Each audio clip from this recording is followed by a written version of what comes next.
Salut à tous et bienvenue pour ce nouveau décryptage tactique. Aujourd'hui, match 2 des finales NBA et aujourd'hui on s'attaque à l'attaque de Boston. Comment est-ce que les Celtics sont arrivés malgré un 25% à 3 points famélique? Comment est-ce que Boston s'en est sorti et a réussi à aussi bien marquer contre cette défense de Dallas? Donc allons-y, on décrypte. Et d'entrée de jeu, vous voyez que qu'est-ce qui se passe? On va chercher Luka Doncic. Voilà, ça va être le thème d'aujourd'hui, c'est le thème de cette série, c'est on essaie d'avoir Luka Doncic. Et pourquoi est-ce qu'on l'obtient aussi facilement? On va essayer un peu de parler des schémas de Dallas, plutôt. Pourquoi est-ce qu'on concède le switch aussi facilement? C'est parce que on ne veut aucun décalage au niveau de l'écran. Donc, imaginez que là, il y aurait pas un switch, mais plutôt une prise à deux. Ça libère une passe et puis ensuite un décalage, un 4 contre 3. Si on fait un drop, évidemment, il est pas trop habitué à drop, donc ça peut te laisser de l'espace pour driver ou pour prendre un pull-up à 3 points, etc., etc. Donc, on fait un switch automatique et puis ensuite on va le protéger derrière. C'est un peu le but. Et d'ailleurs, regardez. Switch sur le ballon, regardez de suite Gafford, qu'est-ce qu'il dit? Hop, il dit à Irving là ici, il dit hop, toi tu vas dans le corner et moi je vais au centre, voilà. Sauf que Irving n'entend pas, alors que là il est en train de lui dire, Bref, donc le schéma se met en place. Malheureusement Irving, petite erreur d'exécution et on est un peu sauvé par ce côté isolation de Jaylen Brown qui mène nulle part. Et vous voyez que déjà dès la toute première possession du match, on a ça. On a switch automatique, ok. Un contre un, mais qui va être protégé avec derrière notre ami Gafford qui est censé un peu protéger tout ça. Et donc voilà.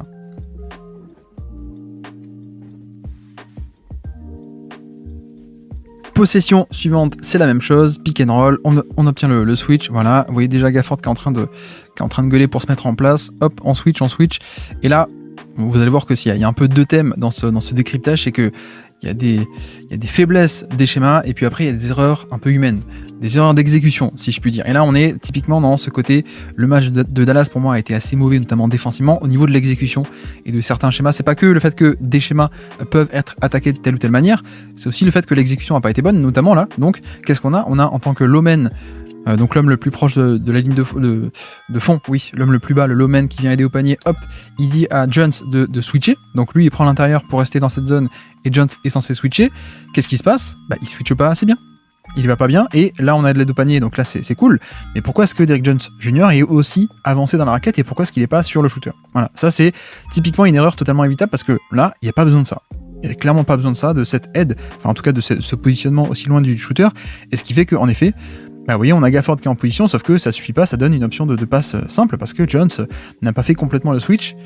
Et donc voilà, une fois que tu as le décalage, c'est fini quoi. Et c'est là-dessus où c'est un peu dommage parce que vous allez voir qu'il y en a pas mal, même beaucoup de simples erreurs d'exécution. Et là, c'est pas tant le schéma. C'est pas tant le schéma qui, on peut en reparler, hein, mais effectivement c'est un schéma qui a des faiblesses, mais qui a aussi des avantages. Mais le problème c'est l'exécution qui a pas été bonne. Donc voilà un premier exemple, mais malheureusement il y en aura pas mal. Et donc on enchaîne et de nouveau vous allez voir que on a deux manières d'attaquer Doncic et Irving aussi. Mais donc on a une première qu'on a déjà vue, c'est Doncic impliqué sur l'écran sur le switch en premier rideau. On a aussi le fait de l'attaquer en tant que défenseur d'aide. C'est un peu le schéma comme dit. Donc là pick and roll, ça switch évidemment. Donc Gafford qui va sur Tatum, ok. Pareil, même schéma. Switch, isolation, donc a priori un mismatch, c'est pas le bon match-up pour Tatum, donc 1 contre 1, en fait non, c'est 1 contre 2 avec une aide qui vient au panier, ok. Mais donc, quel est le moyen aussi de cibler Doncic? C'est de le mettre dans ce rôle-là, et pareil pour Irving, c'est de les mettre non pas sur les ailes, mais que leurs attaquants spécifiquement viennent se mettre dans le corner, dans les corners comme ça, quand ça doit aider au panier, c'est à eux de venir aider, et donc c'est là où on va un peu les exploiter et exploiter leur défense loin du ballon. Là vous allez voir que Gafford fait son travail, l'aide vient en position, le lay-up est manqué, donc pour le coup la défense elle est très bonne de la part de Doncic sur l'action, la bonne défense off-ball, c'est ce qui est fait. Là Gafford quand ça switch il presse très haut pour justement pas se faire avoir sur le pull-up, il presse très haut, agressivement regardez, et puis il va inciter à aller vers l'aide, donc c'est le bon schéma, mais voilà, à retenir, vous allez voir que Doncic va être ciblé de deux manières, et Irving aussi, ça va être soit face au ballon au niveau de l'écran, soit en deuxième rideau. On avance, et cette fois on a Tatum qui va ressortir, hop, je reçois la balle, et une action très simple dans le spacing de Boston pour un nouveau catch and shoot de qualité, malheureusement manqué. Donc on retombe un peu sur cet aspect de inefficace à 3 points Boston, et malgré tout ils ont gagné le match. Mais là c'est une action très simple, un spacing parfait, un simple pin down, comme on dit, donc un down screen qui remonte vers le haut. Voilà, comme il y a un spacing magnifique et que c'est fait sur un quart de terrain où il n'y a personne à part ces deux joueurs, kick out facile, catch and shoot dans le corner de très grande qualité. Voilà aussi la magie et le pouvoir du spacing, c'est d'obtenir ce genre de tir. Alors en plus il y a rebond offensif et derrière une nouvelle chance, et ça on y reviendra aussi, ce côté rebond offensif qui a créé pas mal de deuxièmes opportunités. Mais voilà, simple action, un pin down dans du spacing, la lecture est facile pour le passeur parce qu'il y a plein d'espace, et donc voilà. de nouveau, le pick and roll, le switch, et de nouveau on voit aussi ce schéma, donc hop, switch all au niveau de l'écran si je trouve, voilà, switch all au niveau de l'écran, donc pas de décalage concédé ni sur le roll, ni sur le pick and pop, rien du tout, ça switch, ok. Et puis pareil, le mec qui est sur en premier rideau sur le switch, il va presser haut, et derrière les aides en deuxième rideau, vous voyez un Doncic et Washington là, Doncic qui dit à Washington mets-toi là, ok, on est prêt. Et comme dit aussi, le boulot de Lively ici, c'est pas seulement d'être en isolation et de rien faire, c'est de presser le plus haut possible pour inciter à driver vers les aides, ou alors pour être en position très haut et contester le pull-up à 3 points. Et donc là, c'est ce qui se passe, pull-up à 3 points magnifiquement contesté, parce que il est en position agressive très très haut dans son positionnement sur l'isolation, donc c'est parfait. Donc, de bonnes séquences défensives pour l'instant pour Dallas, ça tient très bien. Et là, vous voyez que remise en jeu, écran, ça part là, ça arrive à provoquer le switch Irving sur Tatum, donc c'est parfait. Et là, on a même le combo, puisqu'on a Irving en premier rideau, plus en deuxième rideau en aide, le low man, encore une fois, je redéfinis, mais le low man, c'est le terme technique, c'est l'homme le plus bas, hein, littéralement, le low man, le plus bas par rapport à la ligne de touche, et donc c'est celui qui doit aider au panier, voilà, depuis le côté faible. Donc on met Doncic dans ce rôle du low man, exprès, et donc c'est le combo de premier rideau et low man, voilà. Donc vous voyez qu'en effet, bon, il y a une faute qui vient un peu sauver, mais on est dans cette situation de, on provoque le switch, Dallas, on switch, pas de problème, et ensuite on vient aider, et après c'est à Boston à trouver la faille, quoi.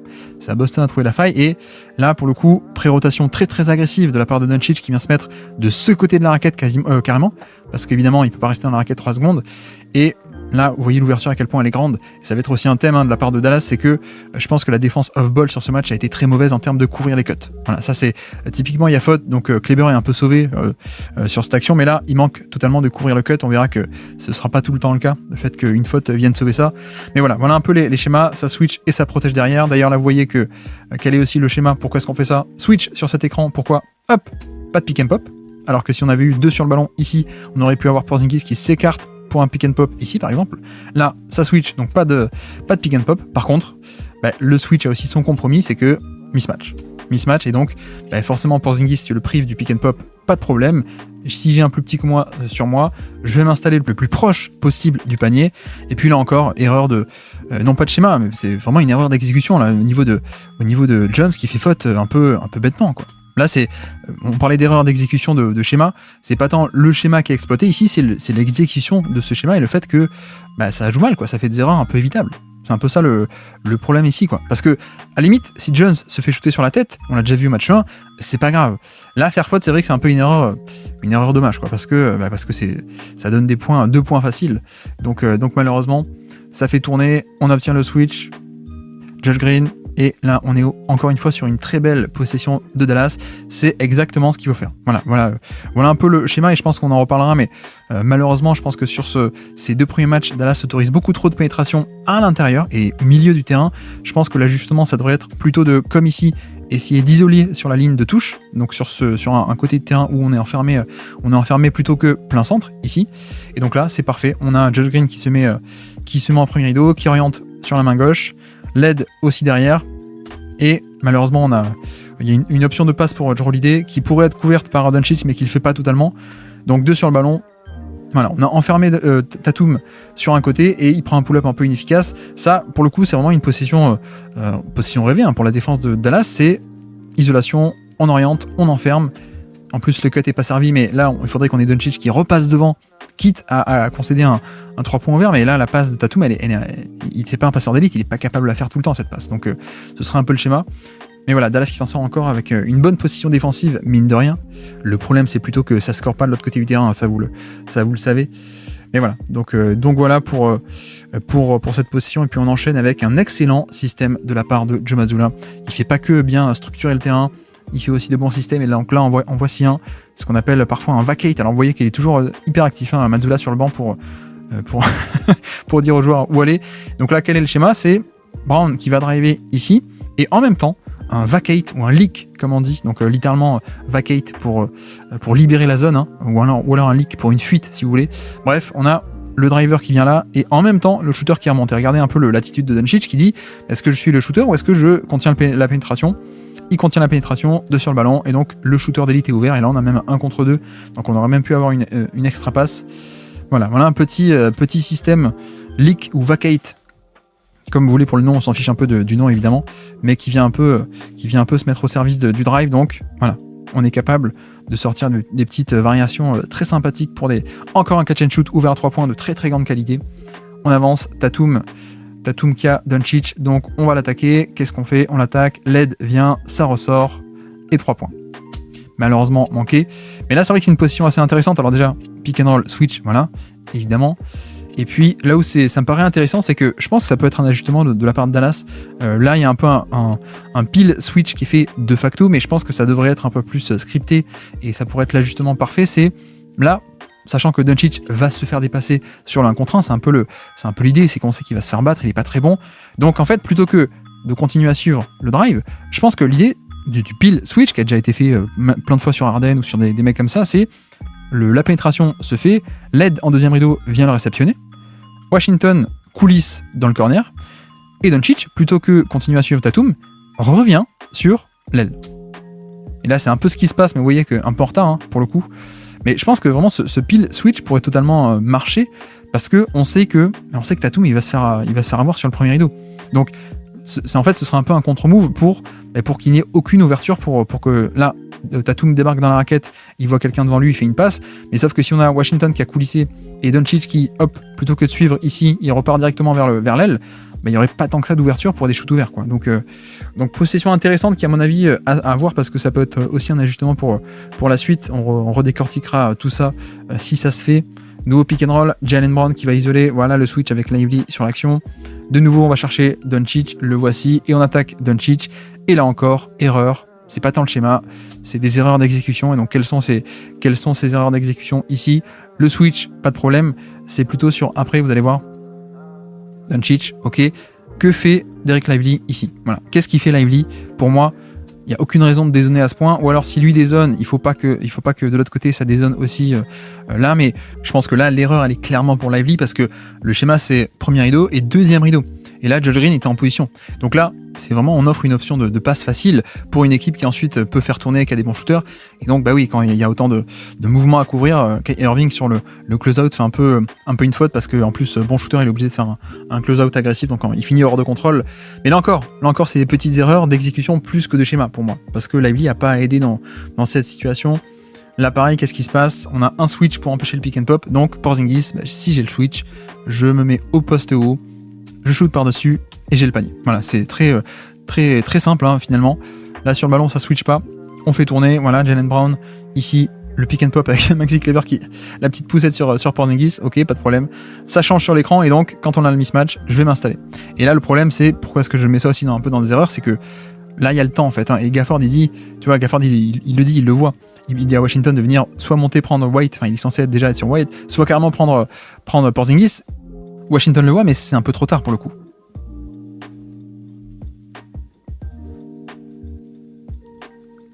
Et donc, panier facile. Et c'est vraiment là-dessus où je pense qu'il y a un peu des vis à resserrer côté Dallas, parce qu'il y a plein d'opportunités manquées pour de la mauvaise exécution. Il y a aussi, pourquoi pas, être plus actif sur ces switches sans ballon pour empêcher un mismatch une fois qu'il est créé sur le ballon. Donc voilà, c'est plein de petits détails.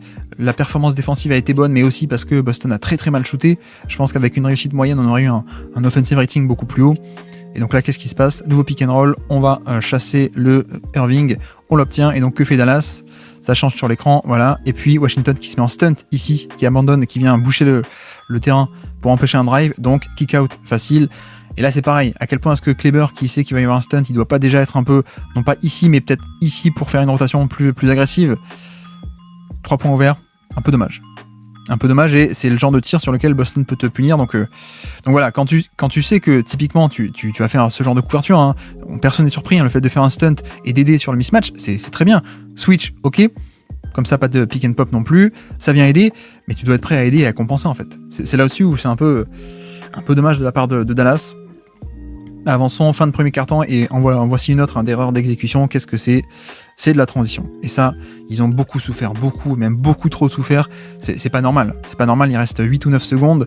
Le ballon, on laisse rouler le ballon pour mieux attaquer. La défense en transition, elle n'est pas revenue. Et donc, en un drive facile, on obtient un driving kick et 3 points. Ça, pour le coup, c'est un peu inadmissible, ça. C'est vraiment de l'erreur d'effort, en tout cas d'exécution de une défense en transition. et Boston s'est fait plaisir pour l'instant sur les matchs 1 et 2 parce que les vis n'ont pas été assez resserrés en termes de défense en transition et c'est dommage. C'est dommage parce que déjà ça pose pas mal, cette attaque de Boston pose pas mal de problèmes sur demi-terrain, mais si en plus tu offres des points faciles en transition ou en semi-transition, bah c'est pas viable quoi. Tu pourras sans doute pas survivre. Donc voilà. Et puis on arrive, vous le voyez, à cet ajustement, enfin qui n'est pas un ajustement, c'est ce que fait Boston depuis longtemps, c'est le positionnement dans le fameux dunker spot. Alors qu'est-ce que c'est le dunker spot ? C'est ici, proche du panier, donc dunker spot parce que d'habitude c'est là que sont les intérieurs pour recevoir quand il y a un drive, petite passe, et donc en un pas il peut faire un dunk, le dunker spot. Et donc là on met, pourquoi est-ce qu'on met un petit ? L'avantage est double, c'est parce que notamment, on l'a déjà expliqué sur le match 1, mais vous voyez que quand il y a un drive et une aide sur le drive, bah, ça fait une option de passe qui est très courte, donc très, très simple en fait, plutôt que Jaylen Brown qui doit faire une passe corner opposé ou là rechercher l'aile. Bah non, là on a un mec à 1 mètre de l'action, donc la passe est très simple, premier élément, et puis surtout, c'est aussi une manière d'impliquer qui est sous le panier, bah, c'est Irving, c'est le petit Irving, et donc là, en l'occurrence, on a une passe de Jaylen Brown, mais si Brown avait voulu prendre le layup, on aurait eu en protection de panier le plus petit joueur sur le terrain. Donc voilà un peu l'intérêt qu'on avait déjà expliqué de mettre autant d'arrière Derrick White ou Jrue Holiday, dans le dunker spot, c'est l'avantage est double. Une option de passe facile, plus si le défenseur de Holiday, c'est un petit défenseur, et alors que là, je bégaye parce que nous avons encore une erreur un peu inadmissible, en tout cas un peu évitable, de la part de Dallas. Donc là, le fait que ça switch sur l'écran, ça c'est normal, c'est le schéma, ok. Donc il a le switch, il va s'installer au poste bas, super. L'aide est déjà prête de la part de PJ Washington. Et puis là, c'est juste la gestion des cuts qui a été très mauvaise. Derek Lively, là, c'est pas normal. Il y a un cut assez simple qui n'est pas réceptionné, qui n'est pas couvert, et ça fait 2 points. Et ça, c'est pas normal. Parce que le switch, ça fait partie du schéma. L'aide qui vient dézoner là, totalement face à Jaylen Brown, par rapport à Jaylen Brown, qui vient dézoner pour boucher l'espace ici, c'est normal. Par contre, il faut que le cut soit couvert. Donc là, erreur de Lively, encore un cut qui n'est pas couvert de la part de Boston. Donc là, pour le coup, ça là, c'est pas le schéma, c'est la manière de l'exécuter. Donc c'est un peu dommage. Là, voilà un autre exemple aussi. Pourquoi est-ce que ça ne switche pas ? Je ne sais pas. Je saurais pas trop dire. Et donc, ce qui fait que on a une pénétration et un driving kick. Et avec même, si vous regardez bien, en tête de... vous avez vu, le 3 points est manqué encore une fois, que des très bons tirs de Boston à 3 points en catch and shoot qui sont manqués. Mais regardez aussi l'organisation côté faible. Là, on a largement le temps d'inverser les positions. Parce que là, si Joe Mazzulla, il place ses pions comme il veut, en mettant notamment Irving dans le corner et Porzingis sur l'aile, comme ça, le protecteur de panier, il est sur l'aile et donc il est pas proche du panier. Bon, ça c'est très bien Joe Mazzulla, mais t'es censé pouvoir répondre, en fait. C'est là-dessus où Dallas a été très décevant pour l'instant, c'est sur la capacité à changer les match-ups comme ça pour garder Lively proche du panier. Et là, regardez, en temps réel, je laisse défiler, mais il y a le temps, il y aurait le temps pour que Lively vienne se mettre en tant que low-man. Et pourtant, il le fait pas, et donc, il vient dans le feu de l'action, mais driving kick, et voilà. Mais là, pour le coup, voilà, il y aurait totalement le temps que ce switch ici se fasse, et puis c'est pas grave, quoi. On switch sans ballon, il vient se positionner ici en pré-rotation pour dissuader le drive.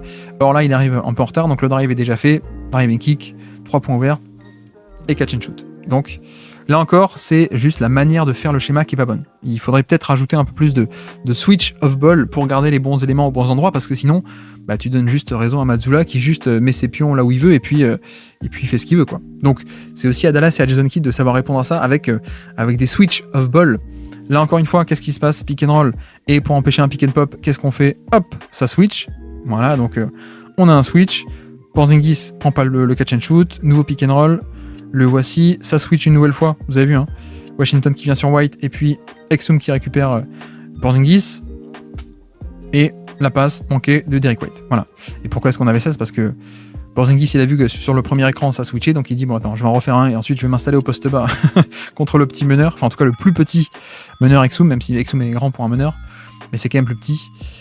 Mais voilà, au moins le switch a aussi des avantages. On n'en parle pas beaucoup, mais imaginez des schémas traditionnels face au pick and pop de Porzingis, ça ferait quand même beaucoup plus mal qu'actuellement. Et puis là encore une erreur, pas de schéma, mais une erreur humaine, on va dire, une erreur de joueur de mauvaise exécution. Qu'est-ce qui se passe ? C'est juste c'est pas ici, pardon. C'est ici ? Je suis perdu. C'est juste un gamble. Alors déjà, transition, pourquoi est-ce qu'en transition, on a Irving qui récupère Porzingis ? Ça, c'est pas normal. Voilà, c'est clairement pas normal. Donc lui, il voit ça, je vais m'installer au poste haut pour shooter par-dessus. Et puis en fait, Irving qui ne défend même pas, il tente l'interception. le gamble est manqué, le pari risqué est manqué, et donc Porzingis peut totalement aller dans la raquette, prendre son petit jump shot. Mais vous voyez que si on remonte, pourquoi est-ce que Boston n'accélère pas tant que ça le rythme? Pourquoi est-ce qu'on a le mauvais match-up sur Porzingis sans même que Boston n'ait à travailler pour le chercher? Déjà, ça c'est pas bien. Et puis ensuite, le gamble, le pari risqué, totalement, voilà, en plus, c'est mal fait, quoi. Autant il y a certaines fois, c'est bien fait, des paris risqués qui tombent à l'eau, mais c'est bien fait, mais là, non, là, c'est juste téléphoner, c'est en retard, et pas du tout, et donc tu laisses l'angle à Porzingis. Donc encore une erreur totalement évitable de la part de Dallas. Hop, un autre schéma pour avoir Lively sur Tatum, c'est le cas. Ça vient aider à une passe près, donc on kick out et 3 points. Voilà, c'est aussi l'avantage, c'est qu'un écran off-ball, même là-dessus, ça switch, ok, pas de problème. Donc Jones, vous voyez, il arrête d'aller sur Tatum, il reste sur Horford. Donc on a le match-up, super. Et même si le terrain est plutôt congestionné, qu'est-ce qui se passe? On met un bon shooter, enfin en tout cas on met un shooter à une passe près. Et comme ça, quand ça vient aider, ça vient rétrécir le terrain, la très bonne lecture de Tatum, qui fait la passe, et 3 points. Et c'est là-dessus aussi où, les critiques sur le scoring de Tatum, moi je veux bien, je pense qu'on fera une vidéo un peu là-dessus plus tard dans les finales NBA ou à la fin des finales si ça se finit vite, mais qu'est-ce que vous voulez qu'il fasse ici? Il a 3 mecs devant lui, tu fais la passe en fait, c'est la bonne action. Je pense que pas mal de gens ont été un peu matrixés par du Kobe Bryant qui prenait le tir par-dessus 3 ou 4 mecs, mais non, là Tatum il fait la bonne action, donc s'il score peu, c'est aussi... Alors il manque des tirs, on est d'accord, mais il y a aussi un aspect de, il n'y a pas d'opportunité, je fais la bonne action, et la bonne action parfois c'est la passe, donc quand la bonne action c'est la passe, je la fais, quoi.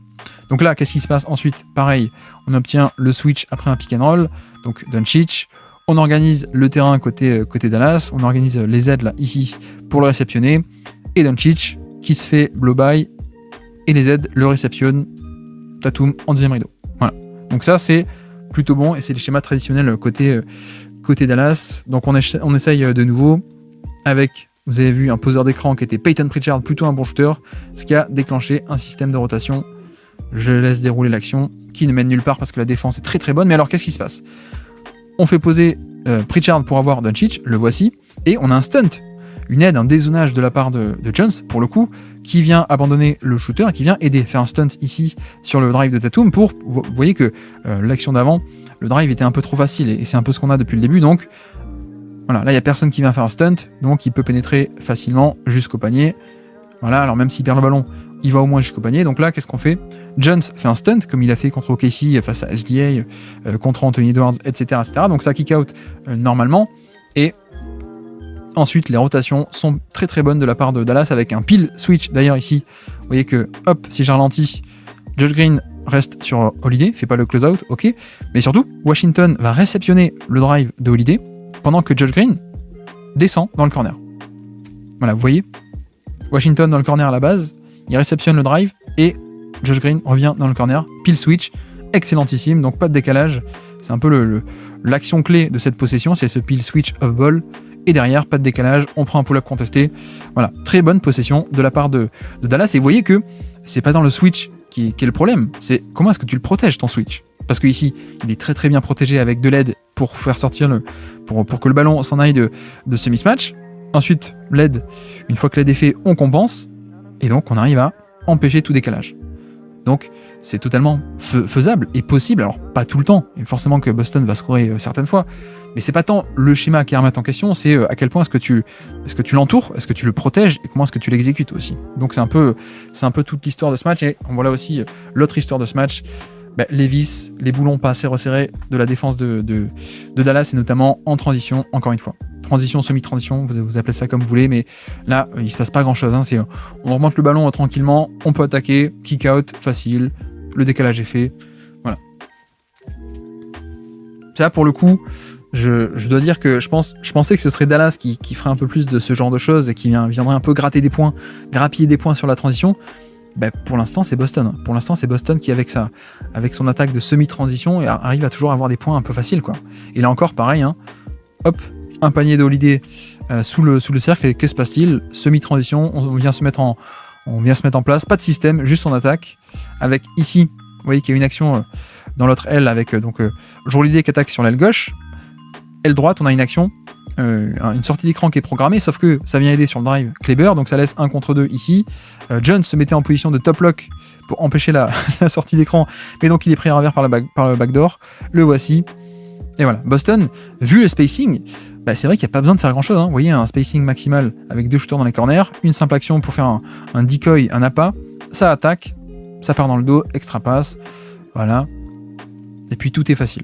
Dans ce spacing, tout est facile. Surtout quand le premier rideau est à ce point friable et pas attentif, donc c'est dommage. Et puis là encore, une erreur totalement évitable, cette fois de la part de Derrick Jones Jr. Que se passe-t-il? Hop, on a le pick and roll, on a obtenu le match-up Irving sur Tatum, donc ça, Boston, c'est ce qu'ils veulent, ils attaquent. Que se passe-t-il ensuite? Là, vous avez vu qu'on a une aide, sauf que côté fort, on n'a pas envie de concéder une passe trop facile, une passe directe, donc on revient sur le shooter. Une aide arrive en deuxième rideau de la part de Maxi Kleber, magnifique, cette aide. Ou alors c'est là où il fait la faute? Non, je crois pas. Mais bref, donc on a 2 sur le ballon à la fin du drive pour l'enfermer, sauf que Jones, pourquoi est-ce qu'il est encore à 3 points? Quand on a cette rotation là de Kleber qui vient protéger, Jones il doit déjà être au niveau de Horford, et là il doit être passé devant, ou alors gêné au moins. Et là il arrive beaucoup trop en retard. Donc là, encore une fois, un exemple de très mauvaise exécution et de voilà les boulons qui sont pas assez resserrés. Je pense que j'ai déjà dit 3-4 fois aujourd'hui. Donc voilà, on avance, et de nouveau un très bon exemple d'une bonne position défensive pour Dallas. Qu'est-ce que c'est? Le ballon, on vient switcher, on obtient Lively qui reste relativement haut, et c'est vrai que à chaque fois que Dallas va arriver à forcer ça, à mon avis ce sera une victoire. À mon avis, sur ce genre de switch, si tu arrives à forcer Tatum et à l'inciter à prendre des pull-ups plutôt que driver, alors que pour l'instant ils font l'inverse, pour l'instant on le fait driver très haut, on fait un pressing très haut de Lively pour l'orienter vers de l'aide, mais sauf que ça déclenche tous les driving kicks. Je me demande à quel point là justement ça pourrait pas être de justement rester un peu plus bas et d'inciter à prendre ce pull-up, parce que ok il peut le mettre, mais ça déclenche quand même beaucoup moins de création de jeu pour Boston. Donc je pense que ça aussi ça peut être un ajustement de pas faire comme d'habitude, de pas presser haut pour orienter vers une aide et ensuite l'aide s'occupe de tout, comme ça a été le cas face aux Clippers, aux KC et Minnesota. Là non, là c'est un match-up totalement différent avec ce spacing, donc je me demande à quel point est-ce qu'il n'y aurait pas intérêt sur ces switches et ces mismatchs à le laisser shooter en fait. Ce pull-up à 3 points, il peut le mettre, il peut en mettre, mais ça crée quand même beaucoup moins de jeu. Et là on voit que voilà, rebond offensif ok, mais on est clairement sur une possession où concéder le pull-up à 3 points de Tatum relativement contesté, c'est quand même beaucoup mieux qu'un drive qui fait driving kick, extra pass, catch and shoot ouvert dans le corner. Et ça c'est un peu entre guillemets les mauvais Celtics, c'est-à-dire ceux qui en effet restent un peu à prendre des pull-ups dans le périmètre plutôt qu'aller toucher la peinture sur du dribble. Donc c'est typiquement ce qu'on veut si on est Dallas, et là vous voyez que c'est pas du tout le cas, ça remonte en transition, voilà, on s'installe en transition, on a directement le mismatch, donc on va l'attaquer. Et qu'est-ce qu'on a aussi? On a Jrue Holiday qui vient se mettre dans le dunker spot, et donc en effet la passe est facile et panier. Et vous voyez que, n'empêche, Dallas essaie depuis le début de la série, c'est pas nouveau, mais depuis le début de la série, ils essayent de s'ajuster, donc notamment, Jrue Holiday qui est défendu par Irving, quand Jrue va s'installer dans le dunker spot, Dallas et Washington, ici, Dallas et PJ Washington disent, non, attends, moi je prends Jrue Holiday, comme ça, le Lomen, le mec qui suit le défenseur du dunker spot, c'est moi. Donc Dallas aussi est conscient de ça, et Dallas s'ajuste, mais sauf que c'est pas tant la qualité de l'aide en fait, parce que ok ça empire les choses, le fait que ce soit un petit défenseur ici, mais là Dallas arrive à switcher, donc ils ont un gros défenseur, et pourtant le fait est que l'option de passe elle est facile, l'option de passe elle est beaucoup trop facile, donc ça donne un lay-up. Donc même si Dallas arrive à switcher et à s'adapter, c'est quand même pas assez. Et puis là, je crois que c'est la même action, mais en fait non, c'est quasiment la même action. Cette fois, c'est Derrick White, hop, le switch, Tatum, Lively, donc on va l'attaquer. Regardez ici, White qui a Irving qui va s'installer dans le dunker spot. Encore une fois, Dallas s'en fiche, ça switch, on garde PJ Washington ici, mais pareil, ça vient aider et ça vient contenir sur le drive. Donc, la passe facile, dunker spot, jump shot, à 1 mètre du panier. Voilà, c'est toujours le même schéma. Switch, donc on oriente vers l'aide, sauf que quand l'aide elle vient, c'est un peu le truc, c'est que Boston connaît ces schémas de la part de Dallas, ils savent qu'ils viennent aider en deuxième rideau de manière agressive, donc on met quelqu'un derrière l'aide. Comme ça, passe facile. Et puis une autre action que Boston a pas mal déroulé sur ce match et qui m'a plu, c'est des pick and roll avec Jrue Holiday en poseur d'écran. Alors c'est aussi pour impliquer Doncic évidemment sur l'action, mais pas que. On a aussi la qualité de Jrue Holiday en tant que poseur d'écran, et ensuite qu'est-ce qu'il peut faire après ? Voilà, c'est pas un intérieur, donc il a aussi des qualités un peu de meneur et en sortie de dribble. Donc qu'est-ce qui se passe ici? On n'a pas de switch, on a un écran fantôme, il n'y a pas de contact, vous voyez, il vient pas poser l'écran, donc il s'écarte, donc pas de switch. Et ensuite on attaque le close-out, voilà, on va dans la raquette, le petit lay-up, et voilà, avec encore une fois, on a essayé de mettre White ici dans le corner, et encore une fois, Dallas qui a essayé de contrecarrer, qui a contrecarré en switchant Washington et Irving. Comme ça, on a le plus gros Washington qui est en aide, et pourtant, c'est pas assez. Donc, Dallas essaye de contrecarrer ce move, mais c'est tellement dangereux ce dunker spot que même quand ils essayent, ça marche pas. Et puis une deuxième action d'affilée, deuxième pick and roll avec Jrue Holiday qui vient impliquer Doncic. Cette fois, il pose vraiment l'écran, donc on a un switch, et donc on a un contre un mismatch, on peut attaquer, et en plus personne qui vient aider au panier. Pourquoi aussi? C'est la valeur d'avoir Porzingis également, c'est-à-dire que Boston aime bien impliquer et switcher pour cibler l'intérieur adverse comme ça. Si l'intérieur adverse il est sur le switch, il est pas au panier, ok. Mais sauf que tu peux aussi te permettre de faire ça, d'attaquer quelqu'un d'autre et donc pas le pivot adverse et pas éloigner le pivot adverse parce que Porzingis et son shoot permettent d'éloigner le pivot adverse, même off-ball. C'est aussi ça l'intérêt, on en a parlé dans le react du match 2 qu'on a fait directement, c'était quand? C'est lundi, donc on a cet aspect où l'intérêt d'avoir Lively et de cibler Lively, c'est de le mettre loin du panier sur le switch, mais sauf que Porzingis, avec son shoot, il permet d'éloigner le protecteur de panier adverse. Donc c'est là-dessus où, par exemple, Dallas pourrait aussi totalement s'adapter et switcher off-ball et pas garder ce match-up forcément de Lively sur Porzingis. Sachant que ça va faire ça, pourquoi ne pas mettre un Washington, pourquoi ne pas mettre même un Jones ou même un Doncic ou je sais pas, mais là, c'est un peu dommage de te laisser un peu piéger juste par ce match-up direct en fait. C'est le genre d'action que tu peux totalement switcher off-ball en pré-rotation pour empêcher ce côté dissuasion d'aide au panier grâce au shoot de Porzingis. Et là encore, on enchaîne avec une troisième action où ça va cibler Doncic. Cette fois, c'est Jalen Brown qui le fait. Encore un écran plutôt écran fantôme. Allez, hop, je glisse l'écran. Donc on a le switch. Cette fois, il y a une faute. Ok. Donc troisième action d'affilée où ça vient l'attaquer. Petite action en transition, on a directement le mismatch et qu'est-ce qu'on a cette fois? On a ces schémas de j'oriente vers l'extérieur plutôt que de laisser pénétrer dans le milieu du terrain, j'oriente vers l'extérieur et on a l'aide de Gafford qui vient se mettre en place, voilà la pré-rotation, voilà 2 contre 1, donc c'est obligé de ressortir, c'est parfait, c'est exactement ce que veut Dallas, on retente sa chance et sauf que sur le premier rideau cette fois, au niveau de hop, Tatum qui relance, Doncic est pas prêt du tout, vous voyez, là encore, petite erreur évitable, il est pas prêt du tout à coulisser, l'aide aussi qui vient, et dans le dos de l'aide, on a Jrue Holiday qui est venu couper, je sais pas si vous l'avez vu, hop, Gafford qui est ici, Jrue Holiday vient couper, donc Irving vient compenser, voilà, on aide celui qui aide, mais ce qui laisse ici, là, 3 contre 2 dans le périmètre, donc Jalen Brown qui est pas un passeur d'élite, il a que des lectures faciles à faire ici, là c'est soit là, soit là, soit là, et donc facile, extra passe, swing, et 3 points. Avec donc en premier rideau, alors une première fois ça passe très bien ici, mais 2 erreurs de Doncic qui effectivement sur le premier rideau ici est pas concentré donc se laisse un peu trop facilement déborder, voilà donc ça c'est un peu dommage. L'aide vient, on est obligé de compenser, le excellent mouvement encore une fois de Jrue Holiday qui vient déclencher toutes ces rotations qui laisse le côté faible à 3 contre 2, et puis là encore Irving qui est obligé de pousser Doncic pour faire la rotation. Mais c'est aussi tout le truc, quoi. Enfin, beaucoup de monde blâme un peu Doncic, et c'est vrai qu'il est pas parfait, je viens de le montrer littéralement.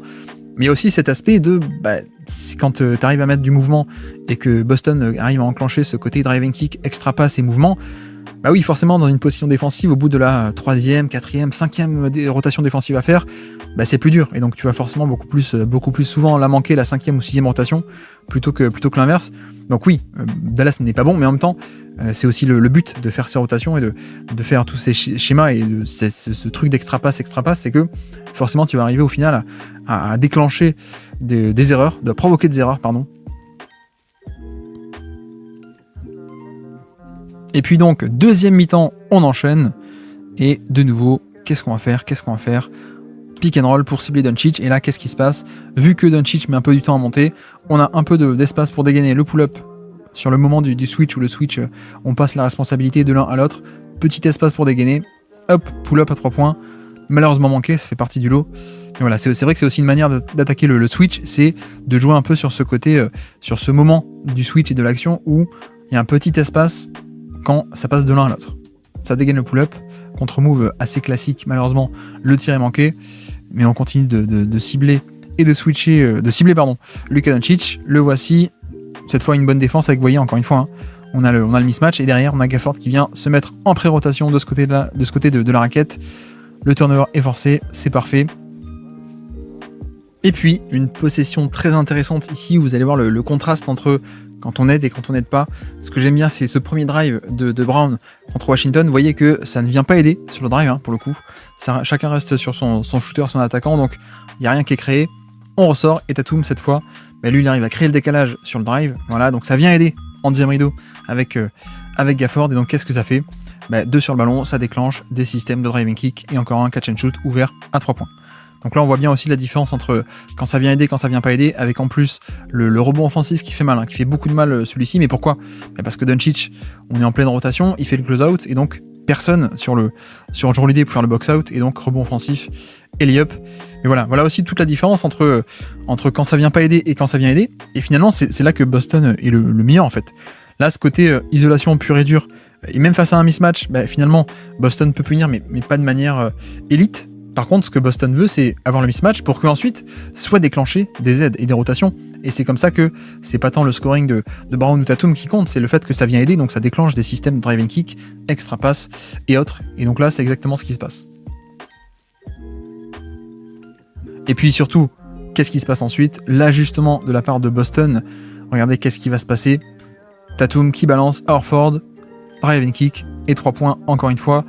Mais alors pourquoi est-ce qu'on a ça ? Pourquoi est-ce qu'on a cette action ? On remonte donc à l'action dont on a déjà parlé, celle juste avant. Donc Brown qui va driver, ça marche pas. Tatum qui drive, et que se passe-t-il donc quand Tatum vient driver ? Gafford est en deuxième rideau. Ok, donc ça, on a connu l'aide sur le drive. Et donc l'action juste après, hop, qu'est-ce qui se passe ? En fait, on met Al Horford seul dans le corner. Et donc vous allez voir l'attitude de Tatum qui, dès qu'il a la balle, il regarde, et en effet, Gafford est déjà en pré-rotation dans la raquette, au cas où, hein. Il est pas complètement dans le corner, il se met déjà sous la raquette pour aider. Et donc, pourquoi est-ce qu'on a fait ça côté Boston et Joe Mazzulla ? C'est exprès pour, hop, je lève la tête, je vois qu'en effet il y a la pré-rotation, je balance directement, et comme ça on a déjà un avantage. Donc Gafford est obligé de se jeter sur le close-out, donc Horford peut attaquer, et derrière, une fois que tu as le décalage, c'est juste on attaque le close-out et on fait l'extra pass. Donc voilà, c'est aussi ce niveau-là d'ajustement d'une possession à l'autre qui est excellent dans ces finales, et en finale de toute manière, hein.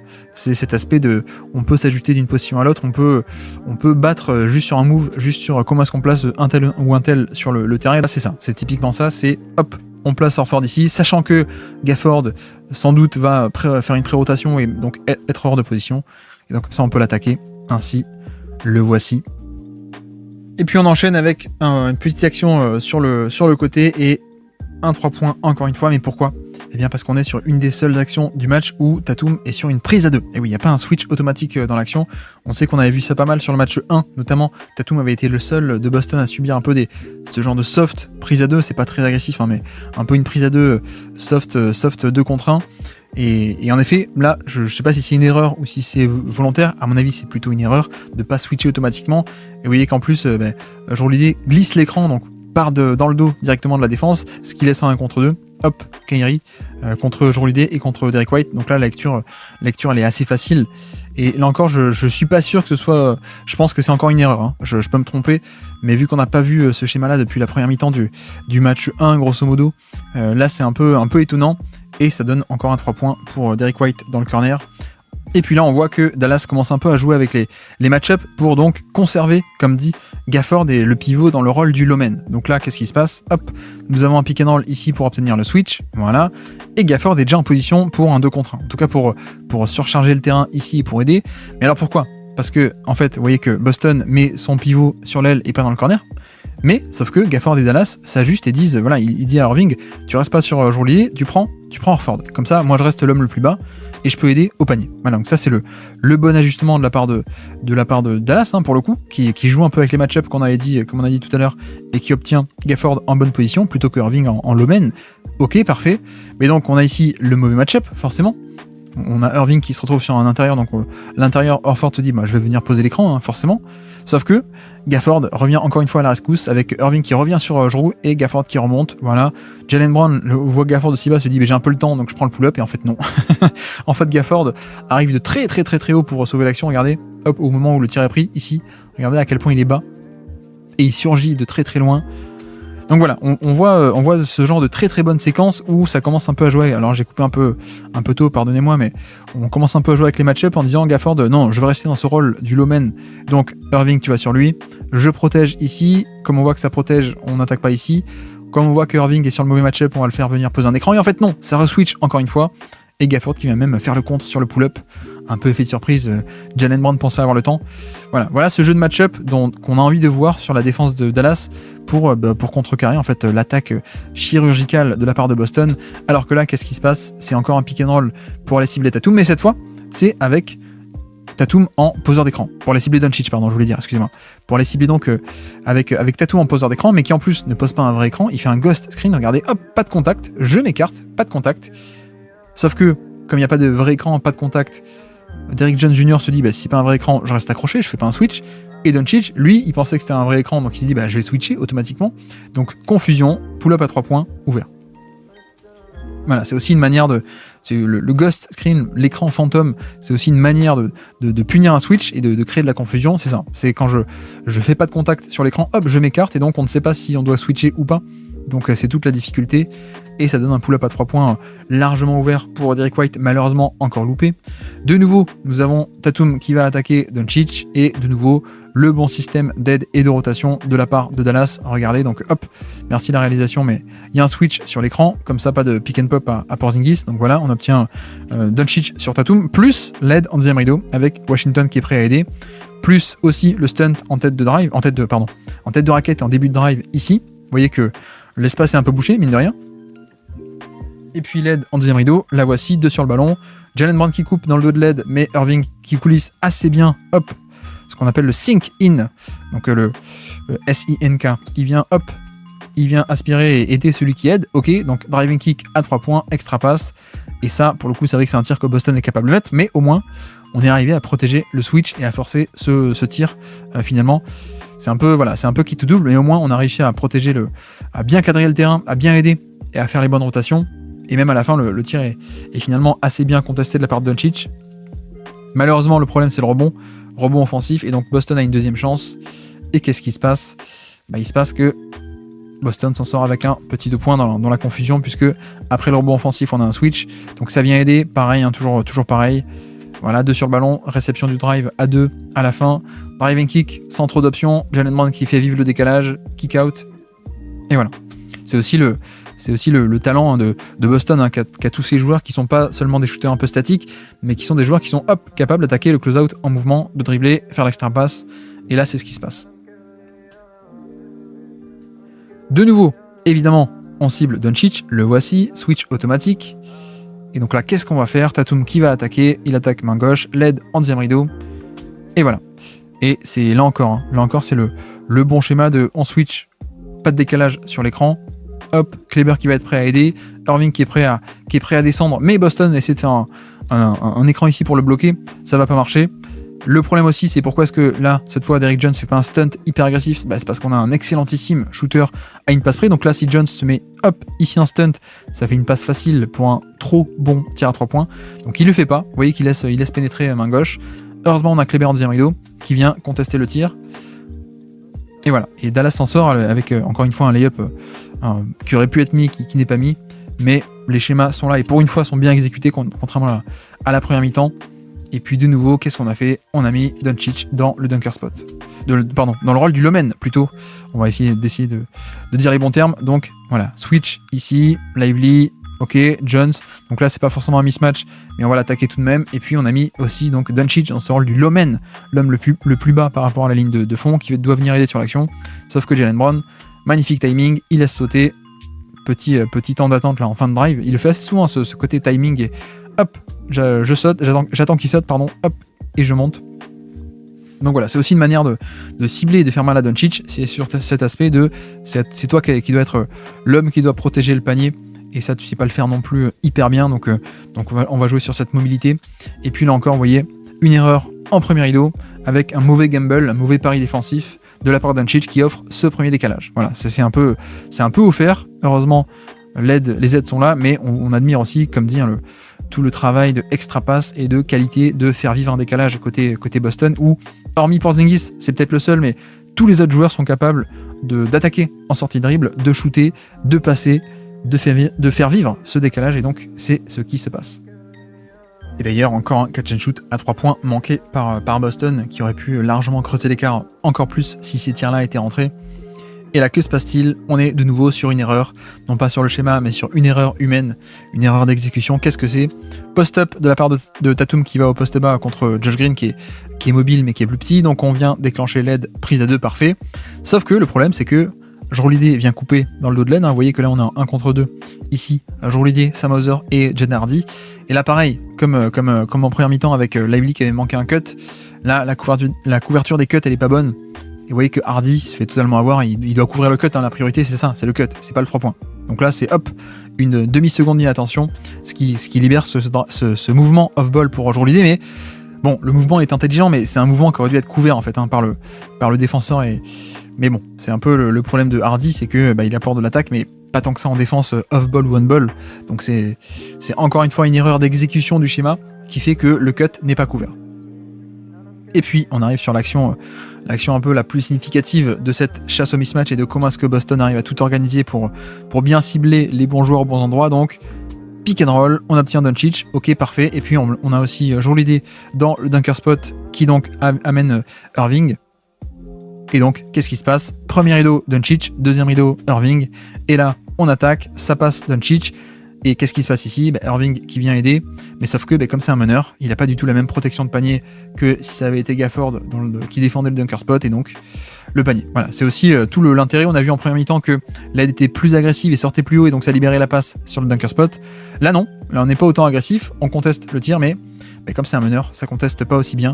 Donc c'est parfait, c'est vraiment Boston qui place ses pions là où il veut, qui les attaque parfaitement et qui est très méthodique.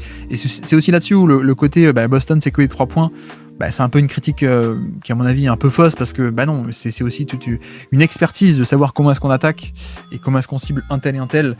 Voilà, il y a aussi tout un art aux 3 points, c'est pas juste prendre des 3 points pour des 3 points, alors que de nouveau on voit que Tatum va se mettre au poste bas, encore une fois, encore en semi-transition, là. On accélère le tempo, on va s'installer au poste bas, on sait que ça va déclencher une aide ou une prise à 2, c'est ce qui est fait, donc hop, ça kick out, le voici, extra pass et 3 points ouverts en catch and shoot, donc c'est parfait. Tout ça parce que on a un bon mismatch au poste bas. Voilà. D'ailleurs c'est un peu ce que je regrette que OKC n'a pas fait dans sa série de playoffs. Boston peut le faire avec Brown et Tatum notamment au poste bas, ils le font, c'est parfait, et on crée un décalage assez facilement. Là de nouveau on va cibler Doncic, le voici, on l'amène dans l'action, avec d'ailleurs, vous avez vu que Sam Hauser vient se mettre dans l'aile, donc il y a un peu ce côté, est-ce que vraiment je l'abandonne pour boucher l'espace, alors qu'à une passe près il y aurait un mec d'élite en shoot, c'est un peu compliqué. Bref, on a le switch, on l'attaque, de nouveau on a aussi Gafford qui s'est mis, hop, vous voyez que, si je remonte au début, Porzingis essaye d'éloigner Gafford, sauf que Gafford se fait pas avoir, il dit à Exum, attends, tiens, on échange, voilà, moi je deviens le low-man, et toi tu prends le côté faible, voilà, parfait. Donc le terrain est totalement bouché, voilà. Doncic suit assez bien, ça kick out et ça prend un 3 points. Mais la défense, alors malheureusement le rebond, je crois qu'il part pour Boston encore une fois. Mais là on a ce vrai jeu de match-up et d'ajustement off-ball de la part du pivot de Dallas qui est parfait. Hop, toi tu prends le pivot, moi je me mets dans ce rôle du low man qui va aider au panier. Et quand ça drive, je suis là en effet. Ça force le ballon à ressortir. Un 3 points qui peut être mis pour le coup. Mais au moins on a bien protégé le panier et le switch, donc voilà, c'est un peu l'objectif de ces schémas. De nouveau, on attaque dans l'espace, Jaylen Brown, l'aide au panier de Gafford, encore une fois que lui il fait son travail, lui il a fait un top match défensif, c'est un peu les autres qui n'ont pas trop suivi, mais lui il a fait vraiment tout son boulot pour de vrai, et voilà, là on est vraiment sur les, entre guillemets, mauvais Boston Celtics qui se sont un peu contentés de pull-up et de tir dans le périmètre, c'est-à-dire que voilà, ça a essayé de pénétrer, ça vient aider au panier, donc ça lâche la balle, ça ressort, et au final ça prend un pull-up contesté. Voilà, ça on n'aime pas trop. Donc, on n'aime pas trop côté Boston, mais côté Dallas on est totalement content. Encore une fois un rebond et qui mène à un autre 3 points ouvert qui aurait pu faire mal. C'est aussi un problème, c'est que trop d'activité off-ball, t'es pas en bonne position pour les rebonds, donc tu peux le payer aussi. Encore une fois, et vous voyez le match de Gafford, magnifique encore une fois. Qu'est-ce que c'est un petit système ici avec Jaylen Brown qui remonte, pose un écran. En fait non, c'est un écran fantôme, il glisse et un flare screen de la part de Tatum donc flare screen, F-L-A-R-E, un écran qui s'éloigne du ballon pour Jaylen Brown, voilà, le ballon ici, un écran qui s'écarte de l'action. Et sauf qu'en fait, le flare screen, il est glissé. Vous allez voir que ça va switcher, Doncic va switcher sur Jaylen Brown, ok. Sauf que là, ça switch aussi sur Tatum, et Tatum en profite pour, hop, j'ai la position à l'intérieur, je vais glisser l'écran, parfait. Sauf que, qui vient aider avec un timing parfait, c'est l'ami Gafford qui fait un match, un excellentissime match défensif. Il vient avec le bon timing et Tatum fait un marché, je crois. Donc perte de balle. Voilà la protection de panier de Gafford quand on arrive à le mettre au bon endroit. On arrive à temps et en force. Le turnover, magnifique. Cette fois, pick and roll, ça switch. On a Gafford qui vient switcher sur Brown parce que voilà, on en a marre de l'avoir en deuxième rideau. Hein. Vous avez vu qu'on a enchaîné pas mal d'actions où il a aidé à protéger le panier. Donc on va l'isoler, on va le mettre sur le ballon comme ça. L'aide en deuxième rideau, c'est qui? C'est Irving cette fois-ci. Et donc, ça aide au panier, kick out et encore un tir. Magnifique. Avec d'ailleurs une passe splendide, peut-être la meilleure passe de la carrière de Jaylen Brown, je sais pas, on doit pas être loin du top 10 ou du top 5 même, mais magnifique, hein, magnifique pour le coup. Et donc ce qui est assez admirable, c'est pourquoi est-ce qu'on a ça, c'est parce que comme dit, ça faisait 4 ou 5 possessions que Gafford nous embêtait en termes de deuxième rideau, donc on va le chercher, on le met en premier rideau, comme ça la protection de panier elle est pas aussi bonne. Là pour le coup, en plus Irving arrive bien à temps, mais donc 2 sur le ballon, ça fait un 3 contre 2 ici, vous le voyez, hein. Sauf que magnifique passe de la part de Brown, ça fait tourner, catch and shoot, et badaboum. Donc c'est aussi le risque, c'est qu'avec toutes ces rotations, Boston a le shoot, le spacing et le dribble et la passe pour te punir à la fin. Alors que là encore une excellente séquence défensive, alors pour le coup le flotteur est marqué, mais encore une très bonne séquence défensive de Gafford, ça vient ici sur l'aile, un écran, voilà on va renverser sur Tatum, le voici qui prend pas l'écran, qui va refuser l'écran, plutôt que de prendre l'écran en arrivant à droite, il va refuser l'écran, il part à gauche, hop, contre-move contre le switch, et donc vous voyez qu'il a un peu le décalage, il a un peu le temps d'avance. Magnifique aide au panier de la part de Gafford, encore une fois, qui vient, qui force l'extra passe, Jones qui revient, hop, vu que Gafford prend Tatum, il revient sur le corner, c'est parfait, et là, le flotteur forcé par-dessus la longueur de Gafford, c'est un tir qu'on est content qu'on accepte, et encore une fois, ça part de où à la base? Ça part de tout le début de la possession, je l'ai même pas dit, mais pourquoi est-ce que Gafford est là? Parce qu'il n'est pas sur Horford, on a fait le switch encore une fois, où Gafford a switché et Exum prend l'intérieur, comme ça Gafford peut rester dans le rôle du low man, proche de la ligne de fond, et peut aider. Voilà, tout ça c'est rendu possible parce que Exum et Gafford au début ont switché sur l'action off-ball, question de match-up, et donc quand le drive est fait, Gafford est sous le panier, ça aide une première fois, une deuxième fois, donc c'est parfait. Et puis donc, possession d'après, même système, et donc, que fait Boston? Regardez, même système, et on a Gafford qui, de nouveau, est sur White, et Exum qui a switché sur Horford. Qu'est-ce que fait Boston? Ils disent, si toi tu fais ce genre de match-up, on va te cibler ici. Et donc c'est ce qu'on essaye de faire, sauf que Exum, en premier rideau, au niveau du switch, il est capable de tenir. Voilà, ça fait aussi là. C'est comme ça qu'on arrive à neutraliser ce côté contre-move, c'est que on vient cibler le match-up qui a switché sur Horford, sauf que c'est pas Irving, c'est Exum, et donc le premier rideau tient assez bien, et ça fait toute la différence comparé à Doncic ou Irving qui tiennent pas très bien face à Tatum sur les switches, évidemment. Et puis un autre système pour Porzingis qui tient compte du fait que ça va switcher, donc on sait que ça switch, on fait monter Porzingis, voilà, ça switch sur l'écran pour le pick and pop, on sait, donc c'est pas grave, on enchaîne avec un autre pick and roll, ça switch également, comme ça on a le match-up Porzingis au poste bas contre Irving, sauf que la défense de Dallas est plutôt bonne, hein, plutôt agressif pour le repousser, ici aussi, voilà, on quadrille bien le terrain, et malheureusement, la seule fois du match où Boston met un 3 points quasiment, ils ont loupé tout leur catch and shoot ouvert, sauf que là Dallas pensait avoir bien joué le coup, avoir très bien défendu, ça switch comme voulu, ça repousse bien, ça empêche d'attaquer le match-up ici, on est agressif, et pourtant le 3 points qui vient nous sauver un peu de nulle part. Voilà. Et puis de nouveau on enchaîne avec un autre pick and roll, cette fois comme Gafford nous fait du mal en deuxième rideau, qu'est-ce qu'on fait? On l'implique en premier rideau, le voici, donc ici il est sur le switch, sur le mismatch, on va pouvoir l'attaquer, et en deuxième rideau c'est Irving qui est pas de bonne qualité, qui est pas d'aussi bonne qualité, donc forcément on obtient le résultat souhaité, c'est-à-dire qu'on empêche Gafford d'être en deuxième rideau et d'aider au panier, plutôt on le met sur le mismatch, on l'attaque, et Irving n'est pas capable évidemment de contenir aussi bien ou de défendre aussi bien que Gafford, donc ça fait 2 lancers faciles pour Boston. Et puis on enchaîne avec une action assez simple. Là encore, un jeu à 2 dans le corner entre Tatum et Jrue Holiday. Encore un catch and shoot, même s'il est manqué.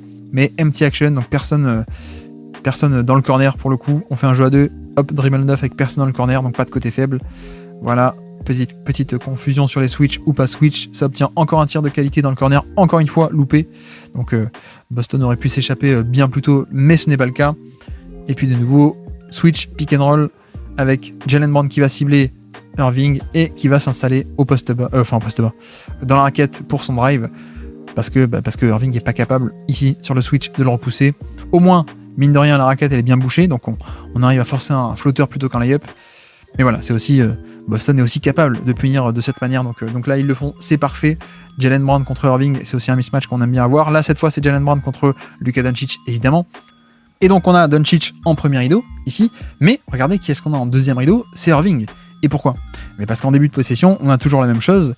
Gafford, qui est censé être sur le gros adverse, Porzingis, il switch pour être sur Jrue Holiday ici, il se dit, voilà, je peux être l'homme en deuxième rideau. Sauf que non, Jrue Holiday, le contre-move, qu'est-ce que je fais ? Je vais dans le corner. Et donc, si on avance, regardez, hop, Gafford se retrouve côté fort, et non pas côté faible, mais côté fort dans le corner. Et donc, l'homme qui doit aider sur le drive, ça va être celui-ci. Ça va être l'homme de Porzingis. Voilà comment est-ce que Boston aussi arrive à jouer avec l'organisation du terrain pour faire en sorte que non, Gafford, tu veux switcher pour être là, non, on t'attire à l'extérieur et on place Porzingis ici plutôt qu'à 3 points. Voilà. D'habitude Porzingis il est à 3 points et Jrue Holiday il est dans le dunker spot, mais là, comme Dallas a switché les match-ups, mais nous on fait l'inverse. On met Jrue Holiday à 3 points et Porzingis dans le dunker spot pour inverser. Alors cela dit, Washington s'en rend compte et donc fait switcher, hop, il reprend la responsabilité du low man. Voilà, donc Irving tu ressors à l'extérieur et le plus gros des deux reste tout de même à l'intérieur.